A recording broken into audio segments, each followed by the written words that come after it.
You know you should go to sleep, you're tired, you're aware of the time, and yet you keep scrolling, watching one more video, staying up for no real reason at all. Then you wake up exhausted and wonder why you keep doing this to yourself. Here's the part most people get wrong. They think the solution is more discipline, more willpower, a stricter bedtime rule, but psychology suggests that bedtime procrastination has almost nothing to do with laziness or weak character, and trying to fix it with willpower alone is exactly why it keeps failing. Here's what's actually happening, and how to fix it without forcing yourself. First, understand what you're really procrastinating on. Psychology reveals that what looks like avoiding sleep is actually avoiding the transition. The shift from stimulation to stillness feels uncomfortable, even threatening, to an overstimulated nervous system. You're not avoiding bed, you're avoiding the quiet. Because in the quiet, your thoughts get louder. Once you understand that, the fix changes completely. Second, lower the activation energy for going to bed. Willpower requires effort, but psychology shows that behavior is far more influenced by environment than intention. Make going to bed the path of least resistance. Dim your lights an hour before sleep. Charge your phone outside the bedroom. Put your book on your pillow. You're not relying on motivation. You're designing the decision before the tired version of you has to make it. Third, give your brain a real wind-down signal. Research shows that the brain needs transition cues, sensory signals that tell the nervous system the day is ending. A warm shower, a consistent playlist, even a specific scent can act as a psychological anchor for sleep.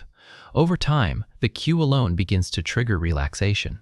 Not because of willpower, because of conditioning. Your brain learns the pattern and follows it automatically.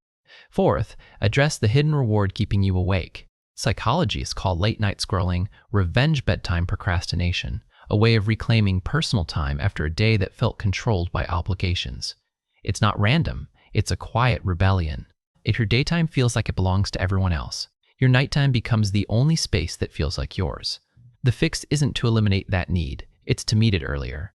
Build even 15 minutes of intentional, enjoyable personal time into your afternoon or evening. When your nervous system feels less deprived, the midnight rebellion loses its grip. Fifth, stop making sleep a performance. Many people lie down and immediately start evaluating whether they're falling asleep fast enough. They try to force rest, but rest cannot be forced, it can only be allowed. Psychology suggests shifting the goal from fall asleep to rest your body. That one reframe removes the pressure that keeps the mind activated. You stop watching yourself try to sleep, and sleep finds you instead. Bonus, shrink the decision. When the urge to stay up hits, don't argue with it. Instead, tell yourself, just go lie down for 5 minutes.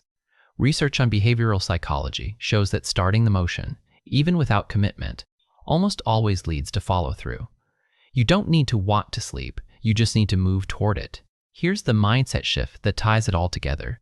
Bedtime procrastination isn't a willpower failure, it's a signal from a nervous system that feels overstimulated, underrested, or emotionally unmet somewhere in the day. Fix the signal, build the environment, remove the pressure. You don't need to be harder on yourself to sleep better.